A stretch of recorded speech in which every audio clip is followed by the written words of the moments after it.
नमांसि सर्वेभ्यः। संस्कृत सुधा यूट्यूब पटल पर आपका स्वागत है। प्रिय विद्यार्थियों, आज आपके सम्मुख प्रस्तुत है संस्कृत व्याकरण का अत्यंत महत्वपूर्ण प्रकरण प्रत्यय प्रकरण।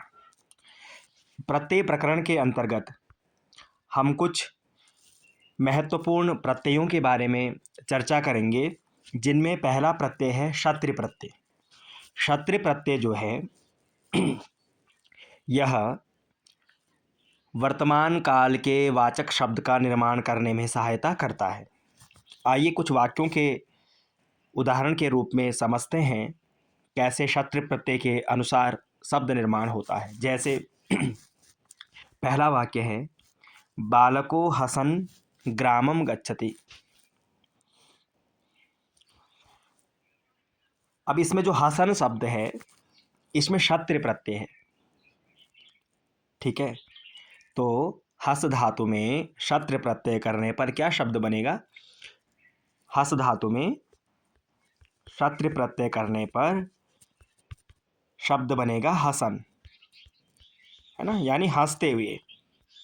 सामान्यतः जहाँ पर दो क्रियाएं हों, दो क्रियाएं अर्थात हंसते हुए गांव को जाता है ना, तो हंसते हुए उसमें हसन प्रत्यय का प्रयोग होगा, क्षम्यताम क्षत्रिय प्रत्यय का प्रयोग होगा कि बालको हसन ग्रामम गच्छति। बालक हंसते हुए गांव को जाता है।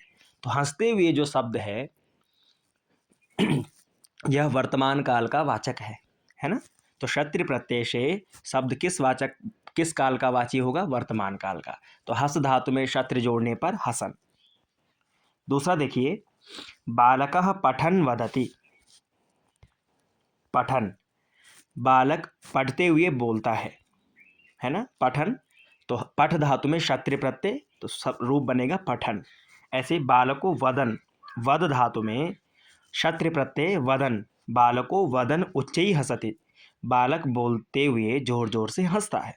ऐसे ही सर्वे गच्छन,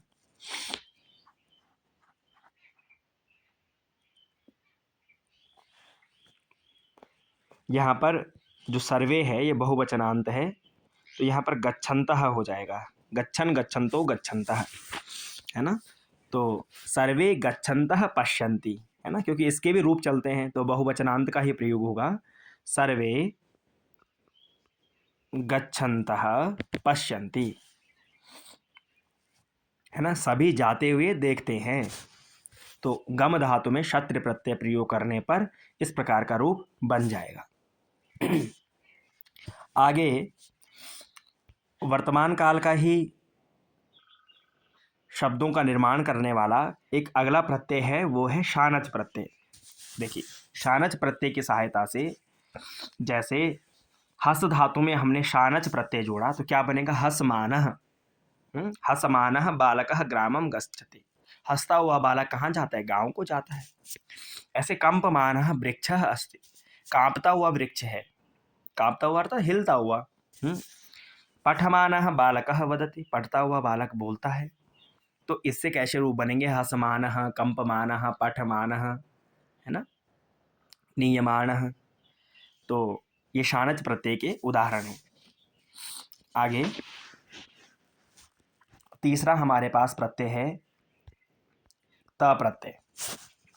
इससे जो शब्द बनेगा वो भूतकाल का वाचक हो जाएगा। जैसे ये जो है धातुओं में प्रयोग होने वाले हैं। बालकेन पाठः पठितः। पठ धातु में त प्रत्यय करने पर रूप बना पठितः, है ना। तो बालक के द्वारा पाठ पढ़ा गया। बालिकया लेखः लिखितः।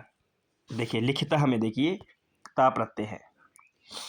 ता का जो ता है वो अंत में यहाँ पर दिख रहा है। वाचकेन वचनम उक्तम, वाचक के द्वारा वचन कहा गया। तो उक्तम में क्या है? ता प्रत्यय है। लेखकेन पत्रम लिखितः, फिर लिखितः में ता प्रत्यय है। तो लिखितः, हसितः, पठितः, उक्तः, इस प्रकार के जो शब्द बने हैं ता प्रत्यय की सहायता से बने हैं और ये भूतकाल के वाचक है। इसमें जो है कर्ता में तृतीया हो जाएगी और उसके बाद ता प्रत्यय का प्रयोग हो जाएगा। अगला जो है तवतु प्रत्यय है। यह भी भूतकाल का वाचक शब्दों का निर्माण करता है। जैसे बालकः पाठम पठितवान, बालक ने पाठ को पढ़ा। बालिका लेखम लिखितवान, बालिका ने लेख को लिखा। वाचकः वचनम उक्तवान, उक्तवान बोला। हास्यकारः उच्चे हसितवान, हास्यकार जोर जोर से हंसा। तो पठितवान, लिखितवान, उक्तवान, हसितवान, इस प्रकार के जो शब्द बनेंगे वो तवतु प्रत्यय की सहायता से बनते हैं। आगे त्वा प्रत्यय है। इसमें देखेंगे बालकः पाठम पठित्वा, इसका वा जो है वो अंत में त्वा का दिखता है यहाँ पे। पठित्वा, पठ धातु में त्वा प्रत्यय जोड़ने पर पठित्वा। बालकः पाठम पठित्वा, पढ़ करके, बालक पाठ को पढ़ करके गच्छति जाता है। दूसरा देखिए बालिका लेखम लिखित्वा, लिख करके, बालिका लेख को लिख करके वदति बोलती है। वाचकः वचनम उक्त्वा, वाचक वचनों को बोल के पश्यति देखता है। हास्यकारः उच्चे हसित्वा, हंस के, हास्यकार जोर जोर से हंस करके उपविशति बैठता है। तो पठित्वा, लिखित्वा, उक्त्वा, गत्वा, हसित्वा, पठित्वा, इस प्रकार के शब्द जो हैं त्वा प्रत्यय की सहायता से बनेंगे और इनके अंत में जो है वो त्वा जो है दिखाई दे रहा है। तो प्रत्ययों की सहायता से जो शब्द बने होते हैं उसके जो अंतिम अक्षर हैं वो उसमें दिखाई देते हैं। तो इस प्रकार से छात्रों हमने कुछ प्रमुख प्रत्ययों को समझा, उनके अनुसार कैसे शब्द बनेंगे उनको देखा और शब्दों की सहायता से कुछ वाक्यों का निर्माण हमने यहाँ पर किया। तो इस प्रकार से आप भी इन प्रत्ययों का अभ्यास करके सरल सरल छोटे वाक्य बना सकते हैं। धन्यवाद।